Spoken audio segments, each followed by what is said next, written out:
Okay, y'all, we'll call the meeting of the Justice Public Safety meeting to order for August 27, 25. And we have here to call the order and the order of business, and now I'd like to see if I could. Yeah, so I'm gonna, Tom, I wanna put forth a motion to change the order of this business. I wanna move number 3 and number 4 up to be first and second on the order of business tonight. Can I get a second? Second. All in favor? Aye. Okay, Is this preferential treatment? are you presenting first or the sheriff? Sure. All right, let him roll with it. Yeah, we got the draft on the hotel ordinance, and I think it really looks good. I think it covers a lot of what we're trying to eliminate. It covers a lot about what we're trying to accomplish. The only thing we want to do is we want to, as we start talking about the penalties and enforcement, we need to determine how that's done, because technically, you get a clerk that starts on a Wednesday, has no idea the ordinance, has no idea about that. It's kind of unfair to come in and write them a $1,000 ticket on Friday for something that's been going on for 3 months and they know nothing about. So we need to also have the ability to impose a civil and the other judgments on the actual manager. So I think the big thing is we need to, when we get this, we'll need to go to the hotels and we will need a point of contact as a manager, general manager, that we can say, look, you have to understand, here's a new ordinance. You're going to be the person accountable if these are violations. Have their information and we come back and type the warrant on them. I think that if your general manager is the clerk, then that's fine. But we ran into this before where we want to enforce it, but we also need to make sure that we're being equitable to not just making charges, but the right people are held accountable. And I don't think it's fair for a clerk that has no clue any of this to have a $1,000 fine. So, Let me ask a quick question. Yeah, If we were to pass this tonight, can we pass this allowing them some discretion for unintentional consequences of a brand new ordinance? I'll let David speak to that, but just to remind everybody of what's going on. We did have this as first reading title only. Yeah. So what we're trying to do tonight is just show you where we're at with the draft. Mhm. That will eventually be on the second reading. So the second reading won't happen on Tuesday night. We wanted to give you all a chance to look at this and for David and the sheriff to answer any questions you have about it, and for the county attorney. But David, I'll let you kind of speak to that actual question. So the short answer to that question is yes. Probably the longer version is we would want to make sure that language like that is incorporated into the actual body of the ordinance. If there's I don't like to use the word grace period, but that may be the most appropriate thing to liken it to. But then also the enforcement piece, who the ultimate, person having responsibility would be identified as the ordinance as well. Similar to what the sheriff yeah, said. you would want it in section 2 and 9, because under definition, you probably need to add responsible party as a definition, because that's going to have to be, when you start looking at penalties and enforcement, then as you see, fine up to 1,000 imprisonment for exceeding days to responsible party. You know what I'm saying? Because it's not, that will clear that up. And then our guys would know that on the front end, that you need to do some research. You're not just going to show up and write Mrs. Smith a $1,000 ticket when we have to determine who the responsible party is. so the structure of the review that's gonna go on with the manager of the building or the owner of the building, whatever it may be, will be built into the language here. That's what I'm hearing, correct? Basically, the structure is, say, once this is introduced, there'll be like how would you approach it? As like a road show? Like you would all go to? Once this is in place, we Yeah. would take the final ordinance Right, and go to each hotel. right, okay. And we would Okay. say, okay, here's an ordinance beginning, and say, for example, if it was read and finalized in October, you would say, similar to they're doing to the hands-free, where October to January, it's only warnings and learning, and then enforcement begins January 1st. Yeah. So you go to every hotel on October 1st and say, Right. okay, here's the ordinance. Right, You have until, we're gonna start doing compliance, Yeah. education, Yeah. and doing those things, and come January 1st, enforcement's gonna start. that's great. So That's great. then everything, and then you can make sure the wording in there is that beginning January 1st, it's still retroactive to the 30 days. You know what I'm Right. saying? Because it'll be effective October. Right, So if you had somebody in there from October to January, you're gonna start the enforcement then because they knew in October. So you still Yeah. have the 60 days. That's also Yeah. giving them the 60 days to get within compliance of what you're doing. yeah, clear out the ones that were there that it expected to And stay there. then October Yeah. 1st, that's where, Okay, if you go to a hotel and say, look, yeah, where's the owner? Well, he's in California. Who's your Yeah. general manager? Right. Well, I need his information and the owner's information. right, And then there also needs to be something in here about the inability or refusal to provide a responsible party skips to something else. You know what I'm saying? And then you can start looking at what does that automatically become a nuisance, and then it becomes to where the license and things like that. So right, right, if you come in there and say, owner doesn't live here, Right. who's the general manager? right, He lives in Oklahoma. right, All right, well then, that's when you send a letter to corporate and say, look, Yeah. you're in violation of such and such, here's the ordinance. You're refusing to comply and provide a responsible party. You have such and such, or we'll move action to Mhm. close the business because we don't have a responsible. yeah, no, that makes sense, So absolutely. it's something in the Yeah. ordinance about the requirement to provide the responsible party will be paramount, because that's gonna prevent us from having to write clerk. Well, and they're gonna wanna do, like, they're gonna wanna update their bylaws of their hotel, motel, whatever it is, to say stays don't last any longer than X amount of days. And most of this, to be honest with you, is still only one hotel. It's Motel 6. Mhm. Now, the old Clarion, which used to be a problem, they are in the process of a complete remodel, and the top 8 floors will be a Holiday Inn. The bottom 3 floors will be a different hotel, but it will be, I think he said his rates are going to like $160 a night or something, and the bottom 3 will have the capability of longer term, because they'll have the kitchenettes and things like that, but the top 8 are strictly a hotel. And he is spending crazy amount of money on the renovation. His commitment is to change. So this is really, when we went to the Motel 6, there was one hotel room where somebody had been in there over 700 days, and another one that was just under that. That's great. There's school buses that pick kids up there. Wow. So you're talking 2 years living in a hotel, Right. Motel 6. Yeah, I'm gonna go back and restate the question right quick, because I went back to the agenda, I read through my agenda for the meetings, and there's nothing in there about this. So is this gonna be in our packet for, that was in consent agenda, number 13, I think it was 12, 13. Will this be in there this time for council members? No, so we had first reading title only, Okay. and we wanted to provide y'all a draft as a committee prior to attaching the actual ordinance that we're thinking about doing Okay. to the second.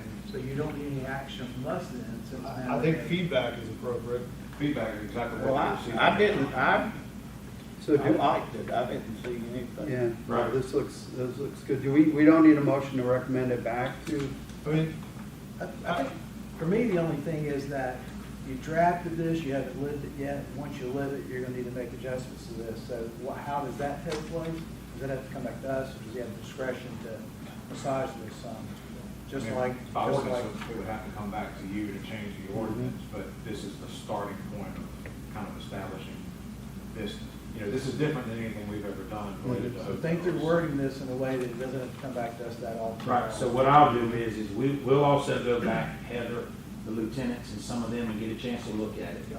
Get some other things and make sure that, those are just a couple things that popped off to me, is that we want to make sure that we get the right people held accountable.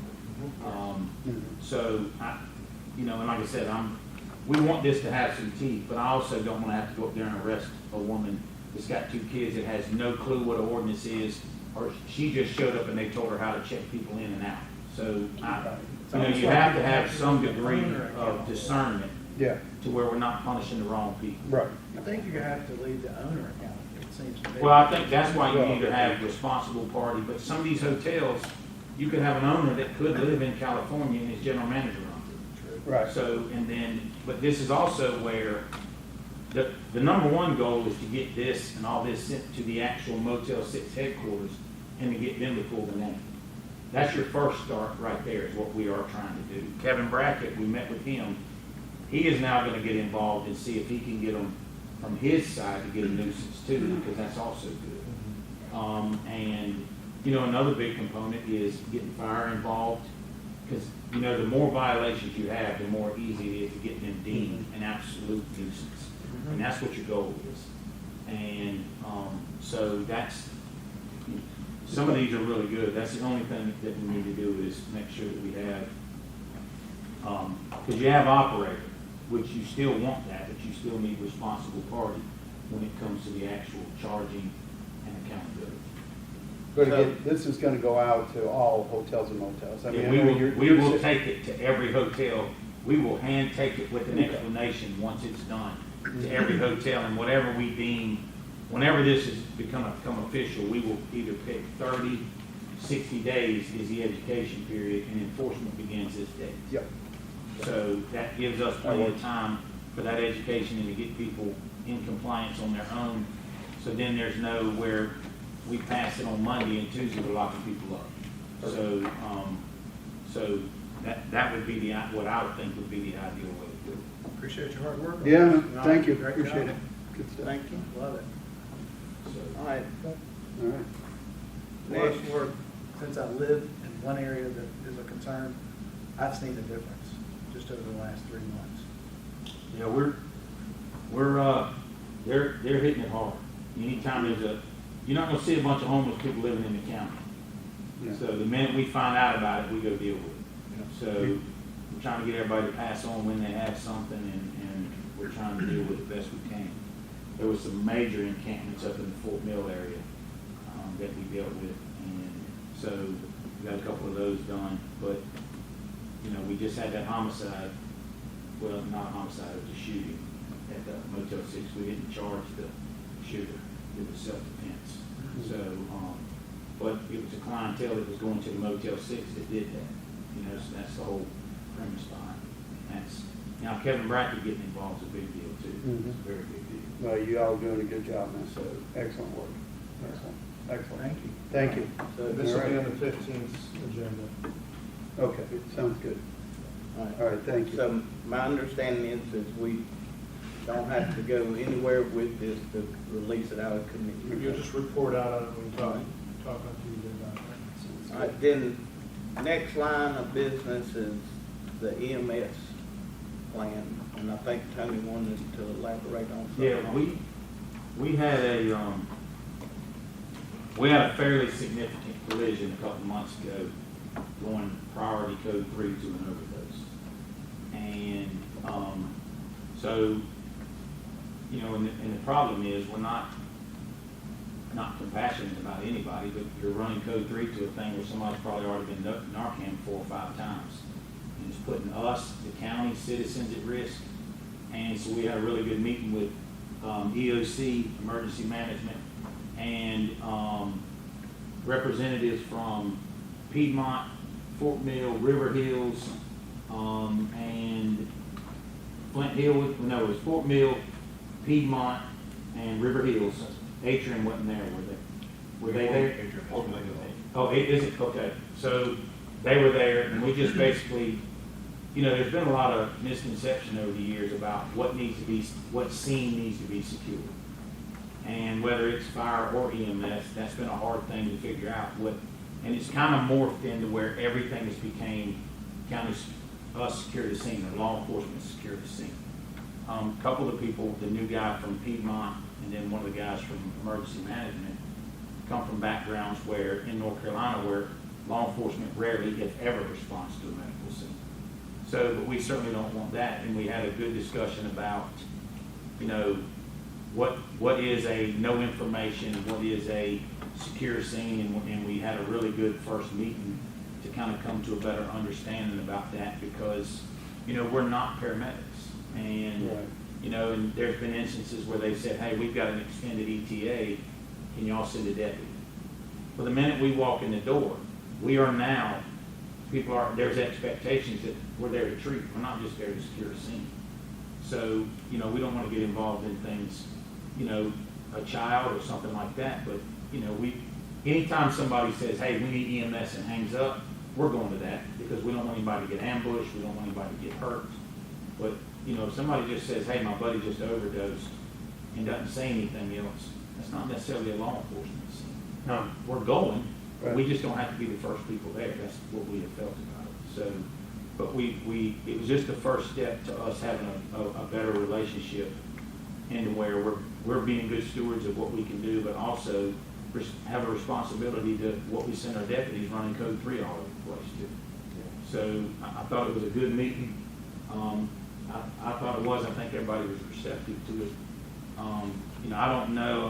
One of the things that we have heard is that, I think it was Piedmont said they have a policy where there has to be at least one paramedic on the truck.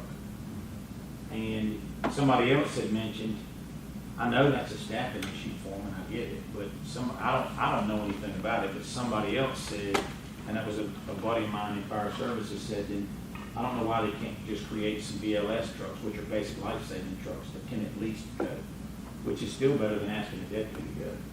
You know, but I don't know, I also don't work for Piedmont, I don't know what it takes, but, you know, their staffing shortages doesn't cause an emergency on our part, and I think that's what it's done. So, but we did have the first step in it. Most of them, I thought, were receptive. And our dispatch kind of, you know, they have the cards they go off of. And the cards say notify law enforcement. It doesn't always say dispatch law enforcement. And the notifying is what they should do. And then it's kind of us to determine what's a priority run and what we're going to. And we're still going to go there everything we can, but we're just not going to go 100 miles an hour to be there first to something that's clearly a medical call. Are you looking for guidance from us? Or No, we were just kind of, I know that that's been a big discussion, and I just wanted to say kind of where we were and some of the problems we've had. We've had instances where they said, hey, we have an extended ETA, can you send a deputy to this address? Well, if you pull an ambulance out of an area, that's not our responsibility. Right. You know, that doesn't create an emergency on our part, and it had. I have two So, questions right yes, quick. sir. Number one, when you do get a call where you need Narcan, obviously drugs are involved. First question is, are you backing into investigating, this is simple possession probably, but, Can't charge for simple possession if it's a 911 call. okay. They can have a bag beside them, and if it's not distribution weight, you can't make a charge. So there's no investigation for you to do at that point, you gotta deal with If they the die, issue. you know, or, you know, you could still do an investigation clearly, because if somebody gave them some bad fentanyl or something, we still need to investigate that, especially if there's a fatality. All right, second question, is there a protocol, you just mentioned y'all went to one, is it 4 Narcans? Well, hypothetically, a lot of them we have, some of them, that's a low number. Well, is there a protocol then for individuals that are Narcan 3 times, 4 times? I mean, is there any requirement by law? I don't- Do we have a county requirement or what that individual? needs to I would do? think that'd be HIPAA that you probably can't talk about. I I don't don't know. mean specific to the individual, I just mean, To the if address. we're taking our time to save someone's life 3, 4, 5, 6, 7 times, it seems as if there would be something they would have to do to rehabilitate, or at least an attempt. for- I have heard some jurisdictions are charging. So You know, saying either a criminal charge or some sort of penalty for an excessive amount. Yep. I don't know what that would look like. I mean, I'd be behind it, but you know, and this is such a subject, it's hard to talk about, because some people look at it like, oh, we gotta do this and this, and, I mean, and I can tell you that probably 90 to 95% of them, the minute they wake up, they all refuse medical treatment. Right. They don't want to go to the hospital, they just say, no, I'm good. So you've had an ambulance, fire truck, us running Code 3, you get there, Narcan, and then they're like, I'm good. Right. So, And this topic really is about public safety coordination. I think Yes. that's It is. where, Yeah. you know, when Sheriff Breeden brought up his challenges, you know, we're wanting to make sure we coordinate across all of our agencies and that it makes sense what we're doing and the response makes sense. And I think that's what we learned from the sheriff. And I think we're working with, just like we're working with the EMS agencies, we're working with the fire departments too. So this is something that impacts all of our agencies. And Public Safety Communications has helped us try to iron this out. And I really just brought it up because I know we just had the meeting on, Atrium coming in and there's always gonna be a challenge when you have 3 or 4 different entities doing it. But it's really just us to talk about the streamlining of it and to make sure everybody's on the same page. Definitely do that. I think Piedmont, from what we saw, Piedmont, I thought had some good leadership with what we saw, the new leadership with Piedmont. It's probably the best I've seen in a very long time. I don't know about the other one, I don't know, but, that consistency from all 3 of them will be the key to just making sure that they're on board. And some of it started with our dispatch to just make sure that we communicate and that they understand that we are primarily law enforcement. We're not Yeah. primarily medical. Right. And it puts a lot of people at risk, and I think one of the people in there mentioned that there's some agencies that have drastically pulled back the number of times they're running red lights and sirens too, because of the simple risk involved, and that there's been studies that it does not make that giant of a difference in your time getting But there. y'all found that also true in some of these chases and all too, huh?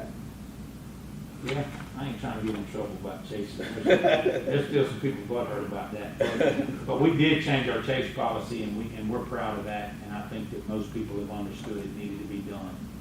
And, in everything that we say, every meeting we have, everything that starts with, we're here to protect the county.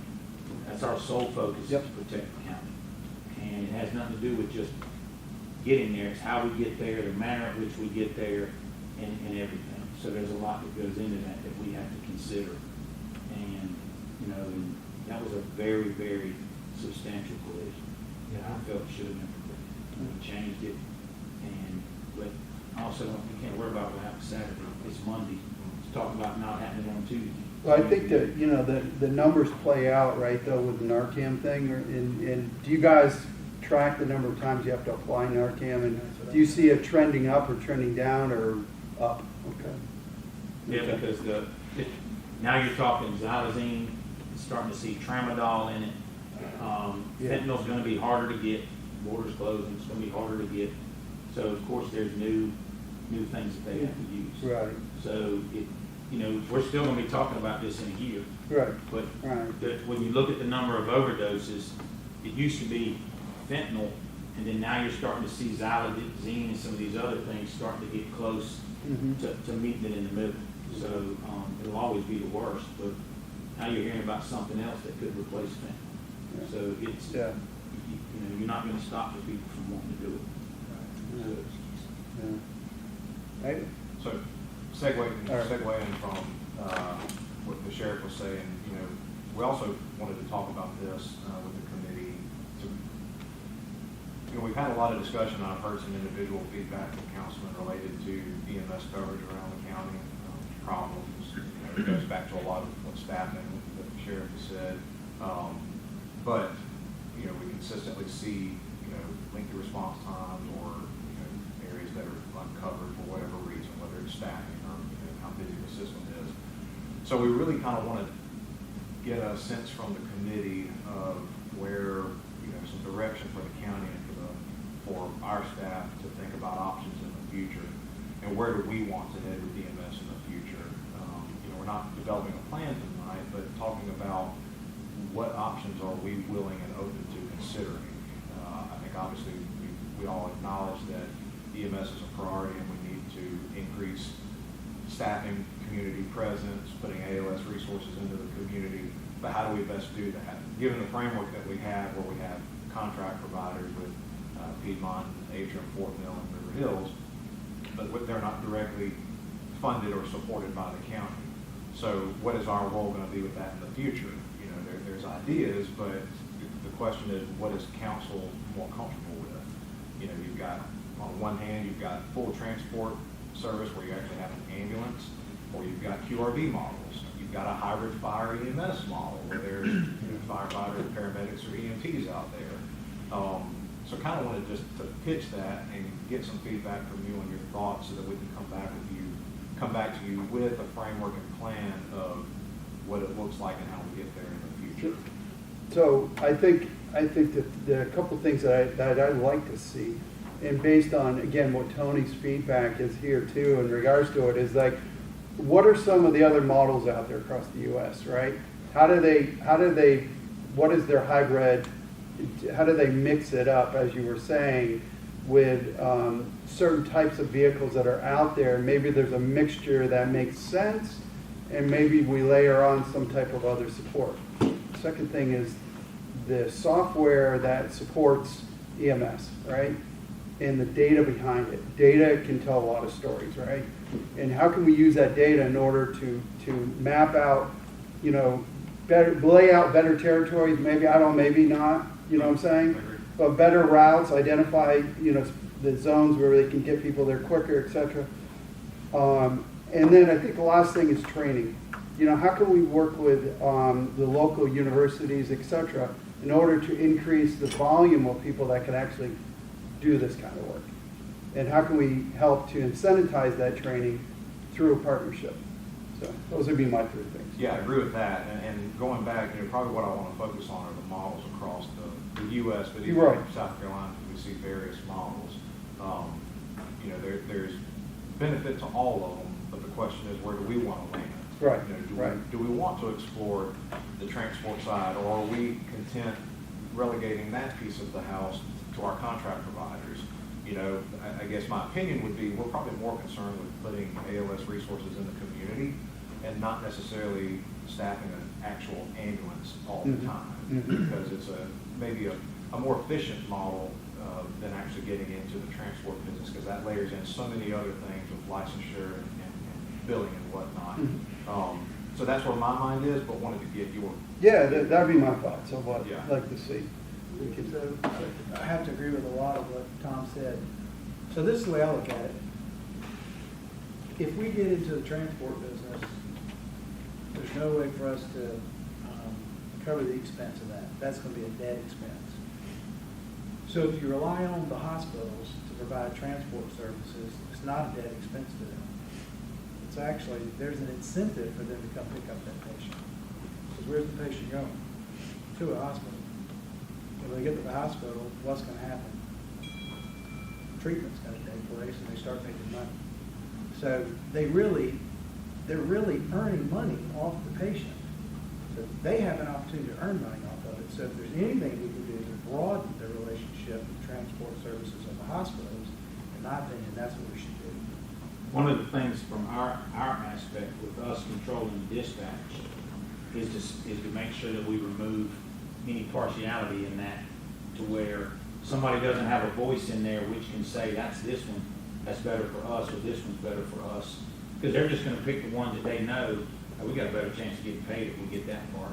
Y'all take this one." So that's the thing that, especially, of course, that was easier when it was just Piedmont. They're there, you know, but now, if you have more players in the game, then almost having them completely removed from dispatch and out of the equation, I think does help. So I understand what you're saying. So currently, right now, if you call for an ambulance at your house, and the ambulance comes, you, the patient, if you're coherent, you tell them where you want to go. Piedmont, Adrian, Novant, MUSC, it's your choice. I As long as think it's within a that's certain correct. But, radius. yeah, but they can still say within reason.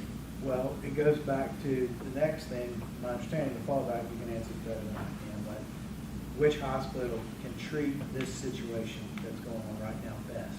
Correct. Right, so that's where the discretion comes in, but I think the way that it's all drawn up, it's drawn up to prevent what you're saying. It is.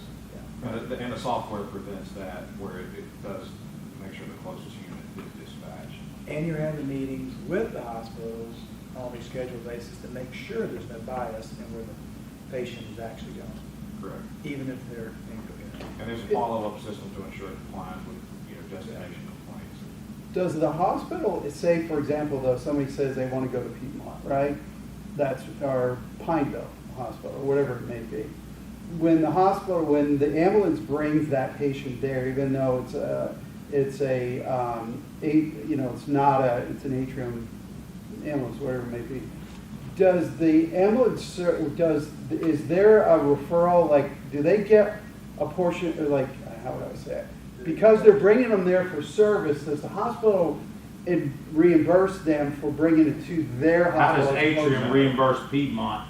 If Piedmont picks somebody up that they have to take to Pine Bluff, Piedmont just eat it now? No. Yeah, the well, billing is- that's what I'm getting at. Billing is handled separately. There's no reimbursement across EMS. There's no reimbursement for cross-hospital delivery? Okay. They're just all getting their share of But hospital. that does present a problem if you have 85% of people saying take me to Pine Bluff. Because where are 85% of the ambulance at a given time in Charlotte? Right. You know? But backing up and taking it to the level, we want to be able to bring models to you that you would actually consider. And so largely what I hear is, we want to encourage, and it's not incentivized, but we want to encourage the investment in transport services on behalf of our providers. But, and to watch your point, EMS is going to be a losing sum no matter what.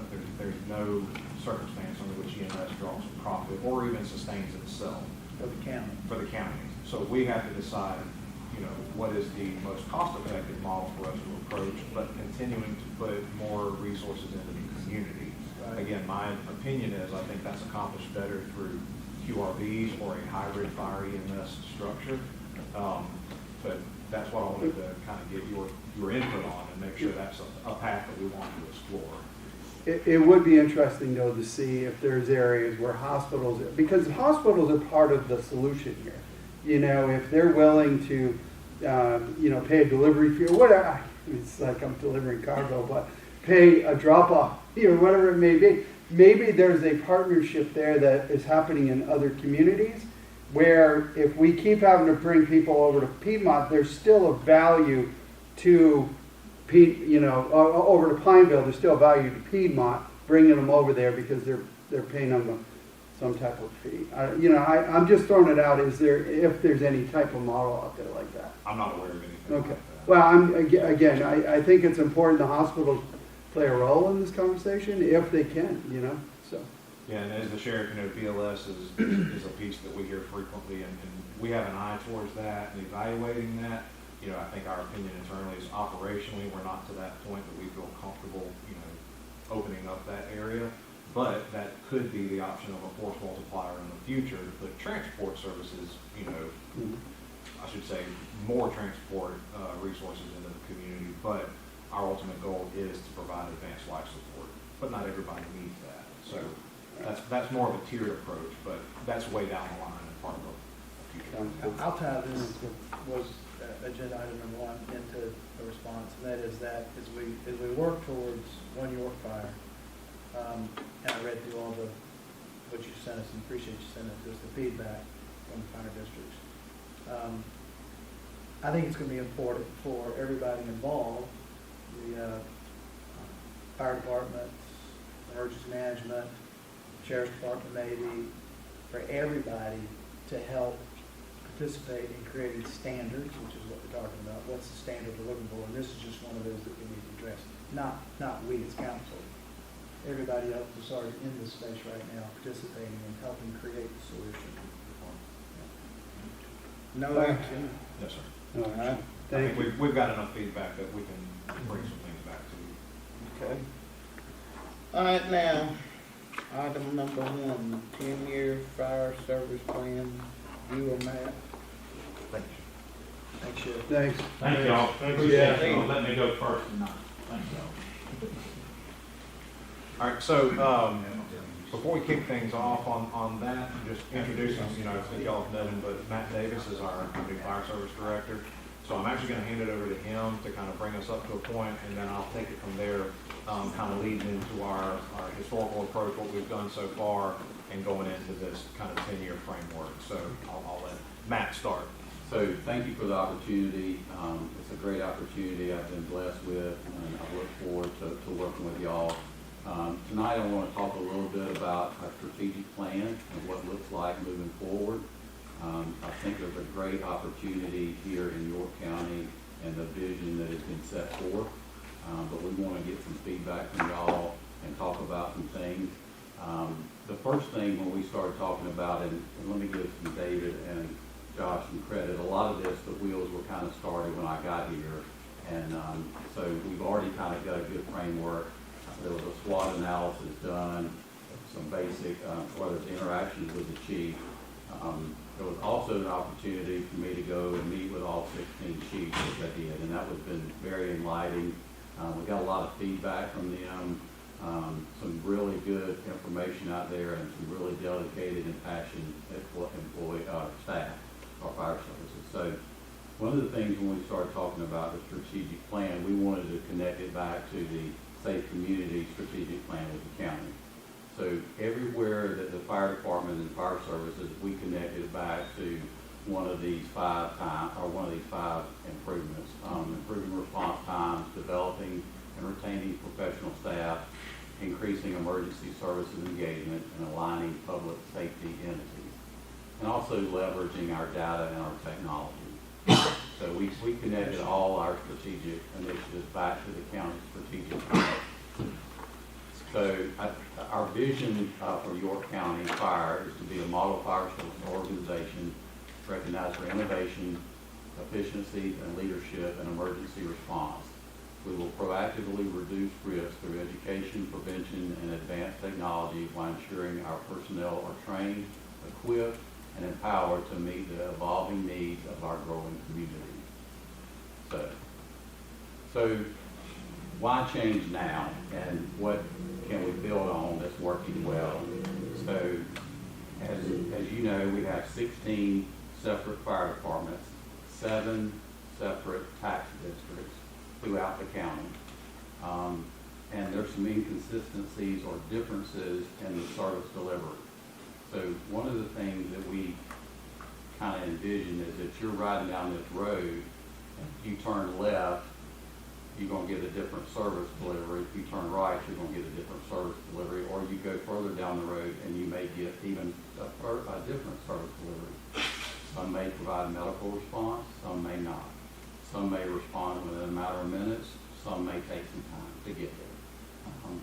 So there's inconsistency throughout the county that we're trying to address moving forward.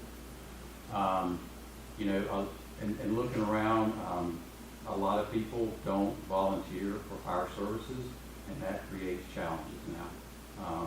Nothing against the volunteers that we have, but a lot of them, they're aged. They've got a lot of years in them, with a lot of experience, but we don't see a lot of new people coming in. There are some programs that the county is tied to, and high school programs that we're working to try to bring new people in. But I think we can really work on that and bring a whole lot more people in to emergency services, whether it be telecommunicators, fire services, or even paramedics. But another thing that we're not really good is having unified training. That's been something that was identified in last year's budget, and we are going to move forward with a full-time training officer. I think it's posted today as well. So response time standards, they're kind of all over the map. So I think as we talk through this document, we want to nail down what those standards are. And then lastly on that one is the governance. There seems like there's a lot of or lack of oversight in which way we should go, who's this. You have fire districts that control this. You may have a volunteer fire department that controls this. And where does the county stand in this? What is our standard, and what does that look like moving forward? Public safety equity and accountability risk, that is a huge issue. It's really a big issue. And then probably the biggest thing for me is there's really a lack of clear and consistent direction for fire services, especially moving forward. What does that look like? Where do we want to be in 10, 15, 20 years? And as the last statement says, what the decisions we make today build a foundation for tomorrow. It's not going to happen tomorrow night.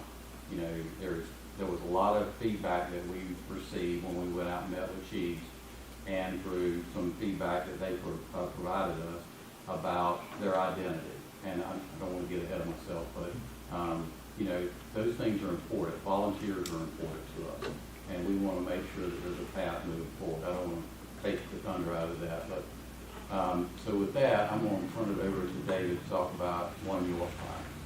So, as council knows, we just hired a communication and outreach director and a public information officer. And one of the things that we heard consistently in interview processes was your branding.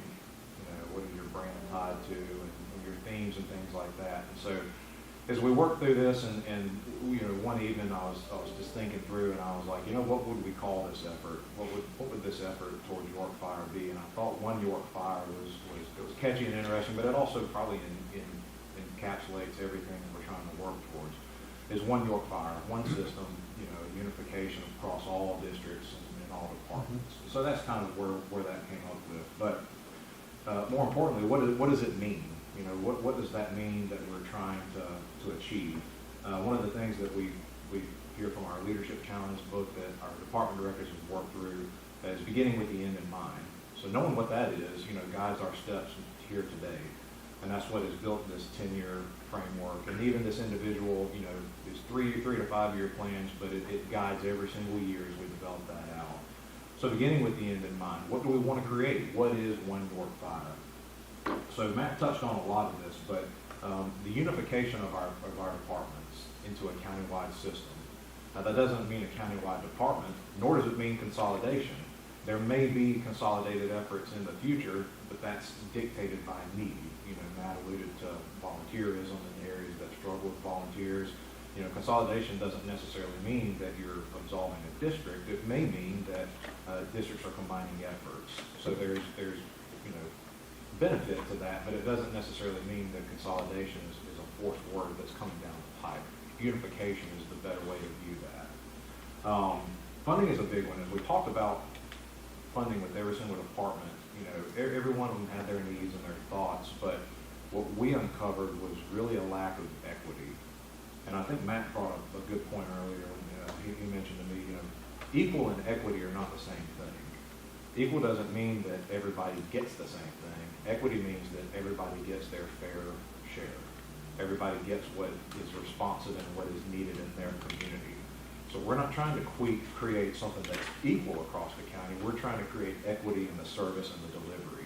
Everyone deserves to have response time standards that we're trying to meet. Everyone deserves to know that the equitable service means to them they will receive a unit, they will receive a response, whether we're talking about fire, EMS, police, anything, that they're going to receive that within a reasonable amount of time. You know, that they're not going to have to rely on 2 and 3 districts over for that response.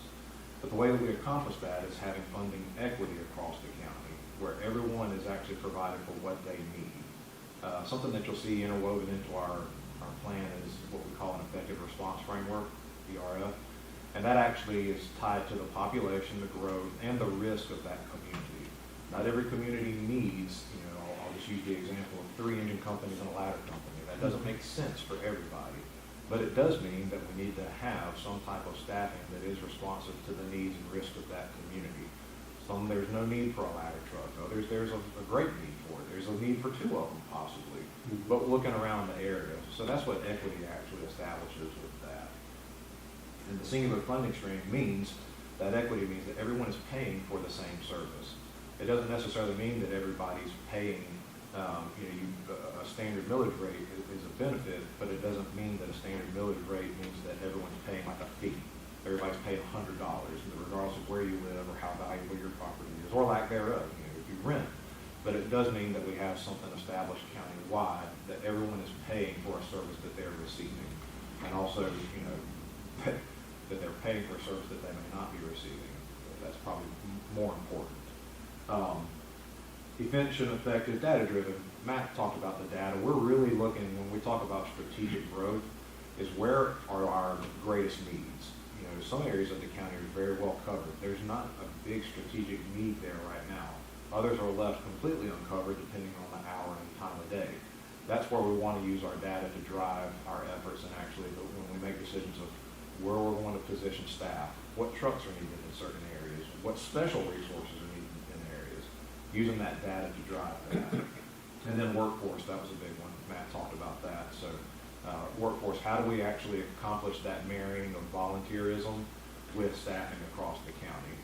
One can't and should not come at the expense of the other, but that is, you know, delicate to navigate. And then the accountability.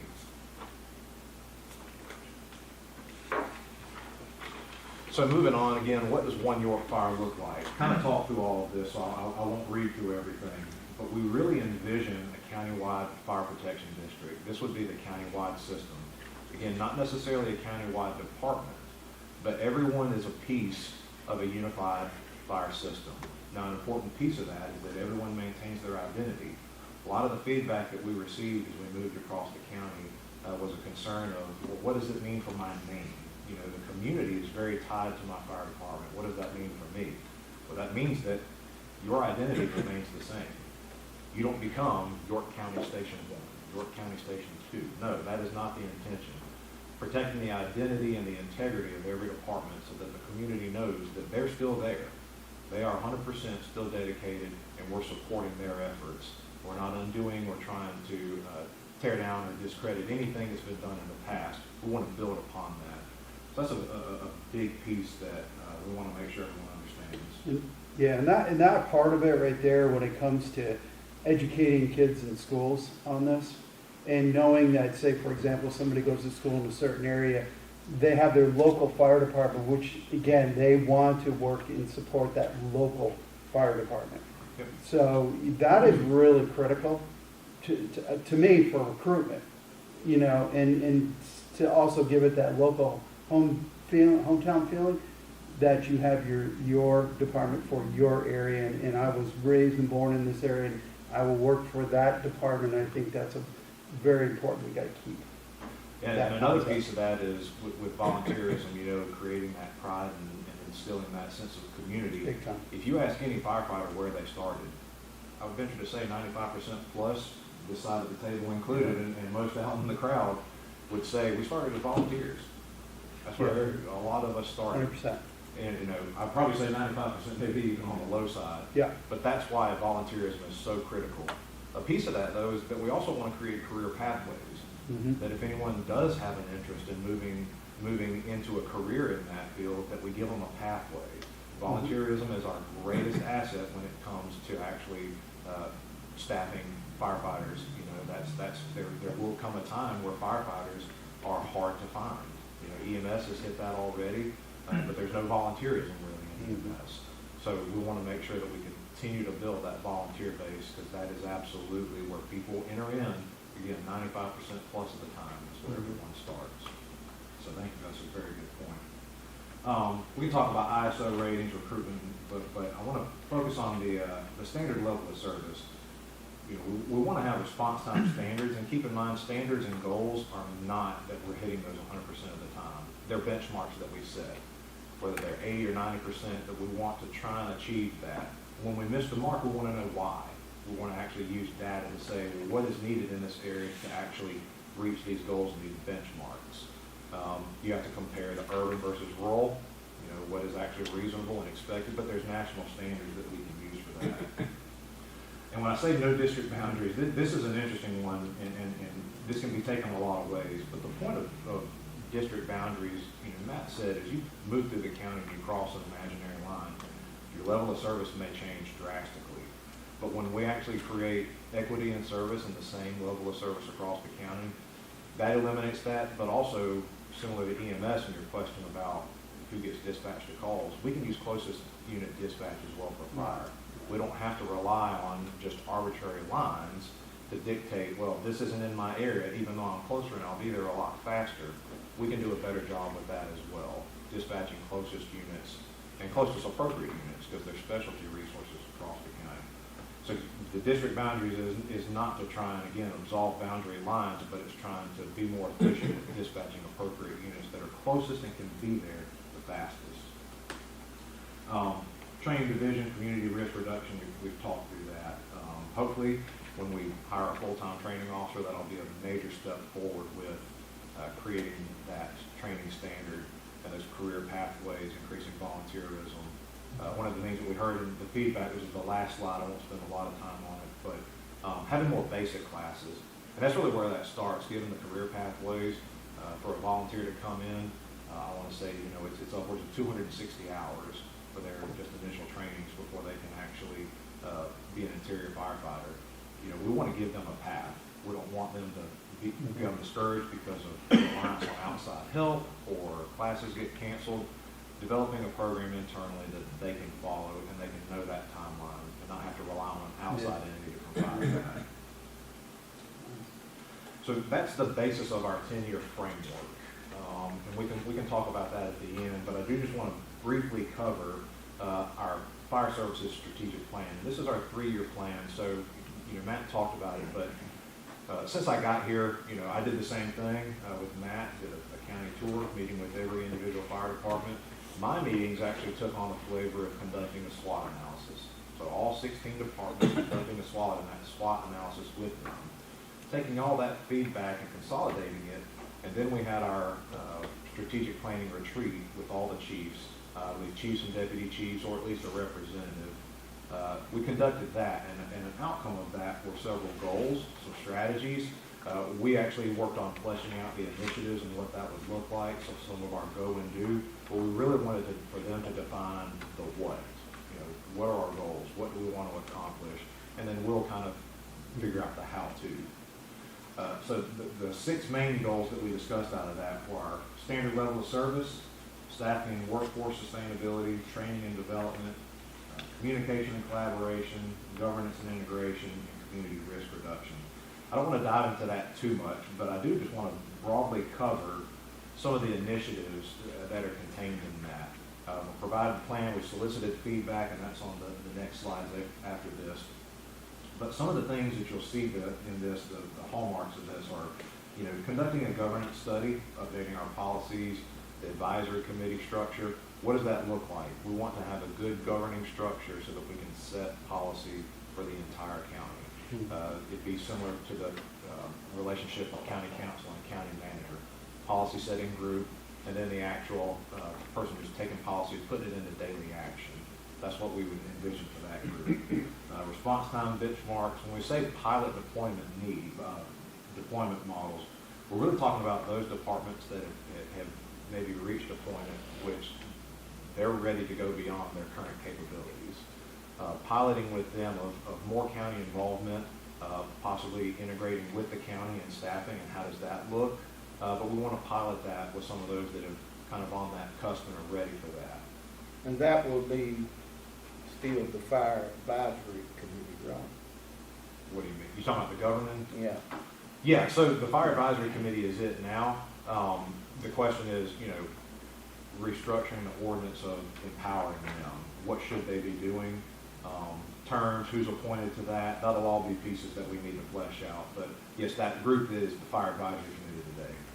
Correct. So, yeah, I was backing up one, but yeah. So the pilot models, you know, and some will use that as lessons learned as we move across the county with this. As we introduce staffing, you know, we're not going to jump in. The vision is not to jump in 24/7 staffing in year 1 or even 2. Yeah. That's long term. That's way out in the future. But we do need to begin the process of assessing what the needs for facilities are, the capabilities of putting staff into stations, and then how do we build on that in the future and move towards 24-hour staffing strategically located around the county. That's not, you know, when you think of when you're going down the road and you see a small substation or something, that doesn't mean that we're putting staffing in every single station around the county. Yeah. Locating them strategically where they do the greatest good. Training, I've already spoken to that. Incentives and recruitment, we talk a lot about that with our chiefs. And, you know, the recruitment campaign, the county taking more of an active role in that with our junior programs, the high schools, Yeah. but even just, you know, the sheriff's office does a great recruitment event for the detention center. You know, they've got a lot of response with that. There's some good models out there that we can kind of piggyback on. Our job fair we recently had. Job fair. Give a plug to that, because Yeah. our job fair, I believe, Public Safety Communications and Detention Center were the biggest winners out of that. They had Yeah. over 57 people Yeah. visit their booth Good. and 15 applicants a week later. Yeah. So Perfect. amazing progress Yeah. with that, you know, Yeah. taking things like that on the road and using that to harness volunteerism as well. Well, the more we increase our media reach, Yeah. there's so much opportunity there from a marketing standpoint. Yeah. Yeah, the state's done a good job with that on the volunteer, Yeah. but we really need to harness that locally as well. Yeah, and I think local universities and colleges and stuff, you know, York Tech, I don't know if they offer a program like that, but again, it's something to have them be part of the process. Clover Yeah. does. Clover. Yeah. And- Yep. Talking on the staffing, since a great majority of volunteer chiefs, will they be looking at the direction where those chiefs still are in control of their stations, or how will that? Yeah, some of those are details that we haven't really figured out what that looks like in the future. The goal right now is actually to work with them. You know, for instance, our staffing currently that we have for county fire, working out better relationships and understanding of when they're in districts, when they're working with departments, what should they be doing? What is the expectation? Who should they be reporting to? So we're working through that now and navigating that with our staff, and also, you know, Yeah, we 'cause I come know to discuss that with the chiefs. That was a troubling thing, and I was just wondering how that was going to work. And could you elaborate, since this is a long, drawn-out thing, which, like in my district, most everything's volunteer, but for the tax districts and the ones that need something now, how would they still be allowed to do referendum? Mhm. Yeah, so that's a great point, and I'll use Newport as an example. You know, I posed a question to Pete, and I said, you know, if you were county council, how do you balance this? We want to move towards a countywide funding model with the immediate needs right now of your department and needing to do a referendum. And he presented a great question to me, and he said, well, if your plan was something that was achievable in 2 to 3 years, then maybe a referendum isn't necessary. But when we're talking about 10 years and beyond to establish this countywide system, then that necessitates that a referendum is a priority right now, because they have immediate needs to Right. increase staffing or funding and things like that. So the two marry up together very well, I think. So Yeah. referendums are not anything that I find in conflict with what we're trying to accomplish. Yeah, because I wouldn't either, because, I mean, which, you know, I was one that asked that the chiefs be majorly involved in building it. Mhm. And just like you said, it's a totally different feel and a look at than what we had happen in the past. Correct. Yeah, I'm glad you brought that up, because I should have led with that earlier. Yeah, the way that we've approached this, it's incremental. This is a long-term approach and vision, and none of this is also a directive at any given point in time. You're gonna do this, you're gonna come on board with this, or you're going, you know, or there's gonna be penalties or things like that. This is long-term vision and an approach that we'll take Yeah. towards getting us a system that is standardized.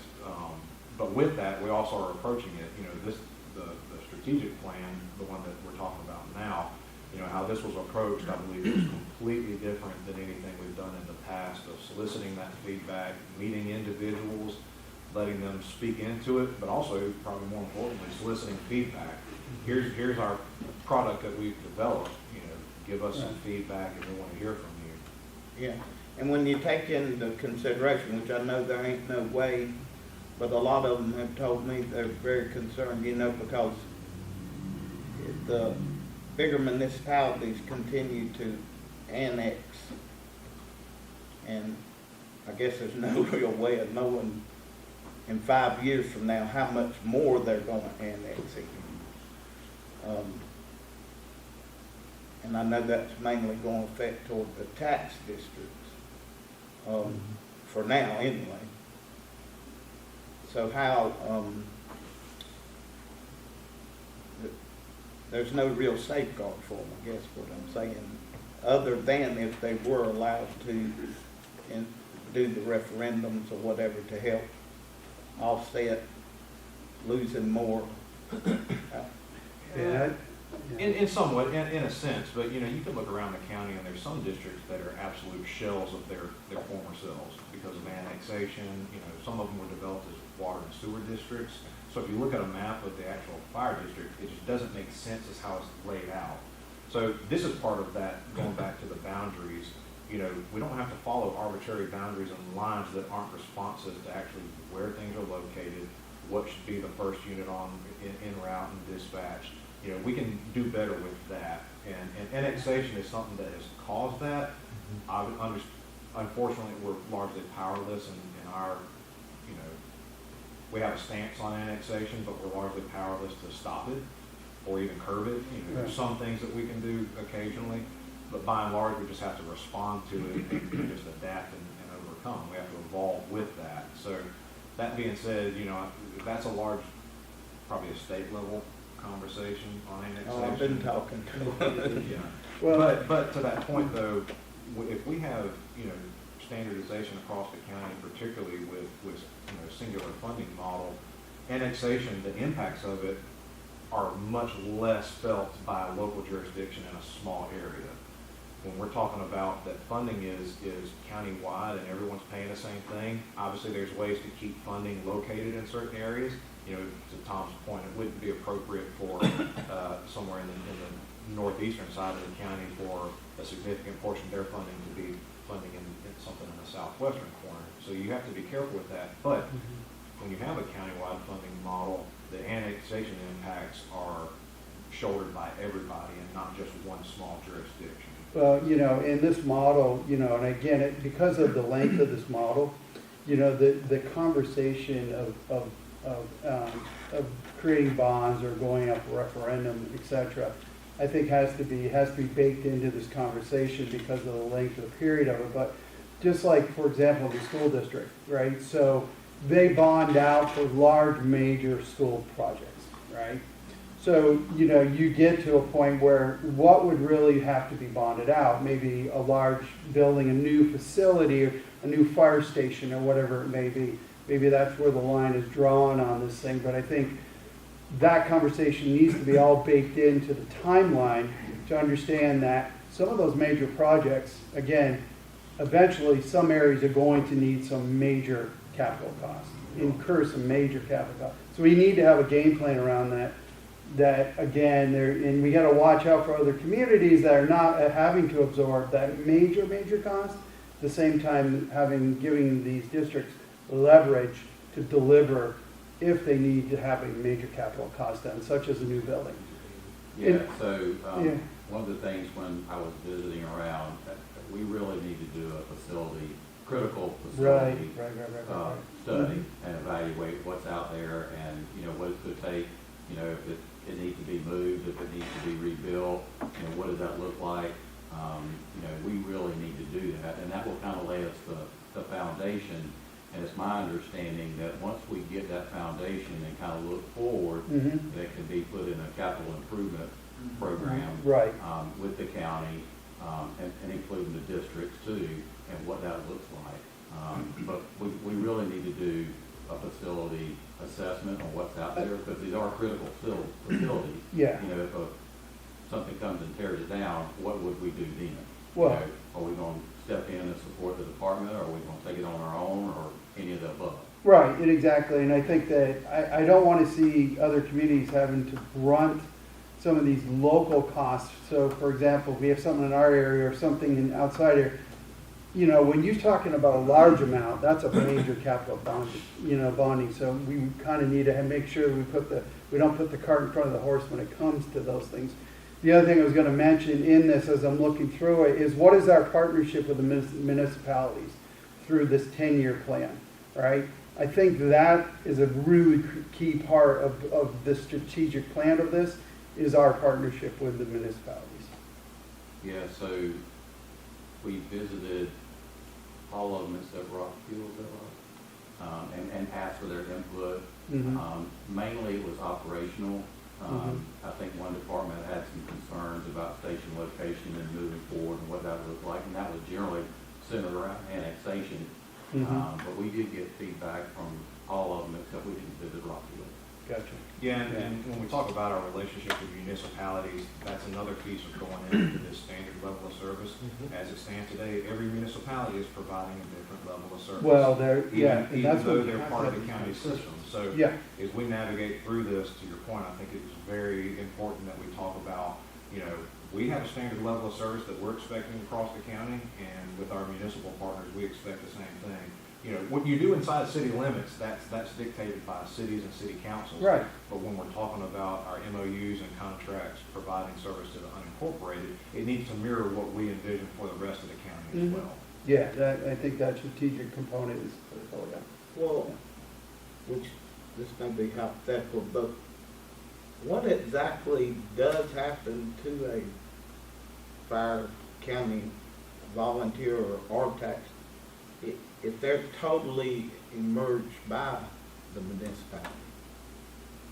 If they're just sitting totally surrounded by the municipality, what happens to them then? So you're talking about if they're annexed? Yeah, I'm talking about, because you take, like these two,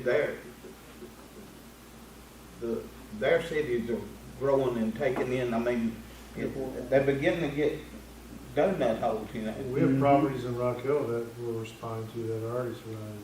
But, Yeah, we're Right. responding through cities every day to get those donut holes, as you mentioned. We don't have a good answer for that today, but we have an eye towards that of trying to, you know, we need to Yeah. have solid automatic aid and MOU agreements with those. You know, unfortunately, the position of the municipality is, why would I give service to an area that's not paying my taxes? We hear that. But again, it's a problem that they created through annexation, of now we're having to drive through their area to cover these districts. So it's a conversation we've had, but we don't have a good landing spot on that yet. yeah. Share a couple of things. First of all, Josh, I want to thank you first, because it's your leadership when you came in April of 2024 that's led us to even having this conversation tonight. Secondly, serving on committees. It's important as a council member, as we serve on a committee, to not only get material in a timely fashion that we can read, digest, ask questions if we need to, but then also, David, for you to reach out to all three of us before this committee meeting tonight and run through what all of us had already read through and what you emailed us last week is such a positive change. And as a council member, you know, we're all busy with our day jobs, and here we are spending, you know, varies per person, but 80+ hours a month on behalf of the county, trying to do the business of the county. I'm very appreciative of that, for one.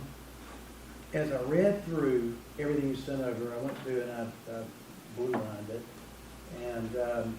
and captured the themes of what each fire department had to share, or tax district had to share, the ones that responded. And this is kind of my takeaway.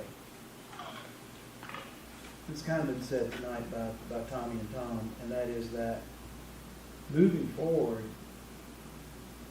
setting the standards, and I don't mean a list, just as I was going through and I blue-lined what you sent over to us in the email. This one's not in there, but building a brand for our fire department, right? Volunteers. What do we do with our volunteers? What incentives are we going to put in place for our volunteers? How do we attract more volunteers, which we talked about tonight? Training, response standards, governance, accounting. We didn't mention accounting yet tonight because that's a touchy one, but accounting, funding, finances is something we have to get our arms around. Ultimately, over a 10-year period, you have to do that. Station identity, and I like what you said on our call and what you're all saying. I know you came from an area that had station identity, and I do think that makes a lot of sense, and I think the men and the women that run the stations agree with that too. I think that's important. The squad didn't come up, but we definitely need to figure out how the squad becomes more impactful and effective and respectful of the station they're in when they're there, right? We need to set standards there too. Maintenance, and then capital improvements, because what you said, Tommy, I think it's really important to recognize that when you look at when Newport One was built, I didn't go research this, I kind of wanted to before the meeting tonight, but you were probably a mile, I don't know how far you were out from the city limits of Rock Hill, but that's not the case anymore. It's bypassing us out at Newport One. So looking at capital improvements, thinking through where to position our county fire department locations in the future is critically important. Because when you look at the growth of unincorporated, when you look at the growth of York County, RFAT says in the next 25 years, 300,000 more people. We're 300 now, we're gonna go to 600. Where are they gonna live? Well, if water and sewer gets spread across unincorporated York County, it's unincorporated York County. So that's what we're talking about. So we're talking about building a fire department that is just like the fire department of municipalities somewhat.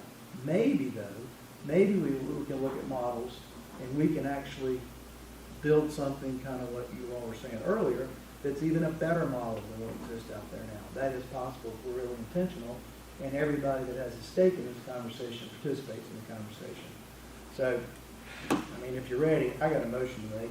Well, you stole my thunder, so I'll skip to the end. Mhm. You really well summarized everything that I was gonna say. So we did the same thing and broke down that feedback with some themes.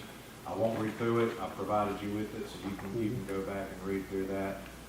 And then just some of our responses, but I think, Watts, I appreciate it. I think you captured very well that feedback, and some of our responses, so thank you. You left it on a great note, so absolutely. All right, then I'm gonna make a motion if that's One okay. minute before you do it, I'm gonna say, Okay. you know how hard I push to get people to respond, Mhm. but I'm troubled by the fact that no more showed up to the meeting than what did. Y'all get what I'm saying? I was hoping there'd be a lot more input to this meeting. Yeah, but I think we've gotten some good feedback before then, as well, and particularly, we took the opportunity in our one-on-one meetings to meet with people. Sometimes when people meet with you and discuss it one time, they feel heard, and at that point, they say, I'm good, so I think there's a little bit of both in there. Well, Yeah. I just wanted to, Sure. ain't nothing ever stopped me from not saying what I got to say anyway, so. Well, we got a lot, the meetings we're gonna have moving forward, we'll start unpacking this and get that, start layering the levels in between of our conversation and with what we need to do, so there's a whole lot more to bake out, yeah, absolutely. So you're gonna do the motion? Yeah, I think I'll amend my motion a little bit, because I see something in here that I need to incorporate, so, but if you don't mind, I'll read my motion, and then if you don't like it, we can use this motion, if that's okay. Yeah, I'm good with, yeah, All right. it's all good. I'd like to make a motion that county council official requests county staff and the JPS committee to meet on a monthly basis to initiate the suggested 1 through 3 year collaborative plan that leads us to achieving a 10-year plan of one York fire, our vision for the future, by July 1st, 2035. Second. Could you, well, I mean, could you add in there with the cooperation of the chiefs? Yeah, that's what I got collaborative for in there. That's exactly what Because, I mean, I still want them to be helped, I want them to build, Yeah, I agree. All those standards I read off and everything that was sent to us and was listed in what you all prepared tonight is exactly what I think the chiefs and emergency management, sheriff's department, anybody else you all think has an opinion to help craft what this looks like ultimately. Important and unique and different than anybody Well, else is important.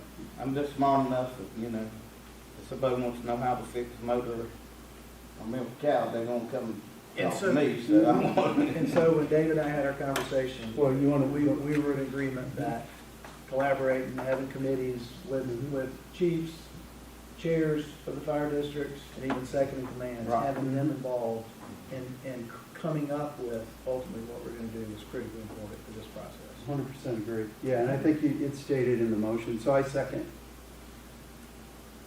All in favor? Aye. Aye. All right. Excellent, thank you. Appreciate it. You're welcome. Great Excellent. job. Very good job. All right, what time is it? 7:15.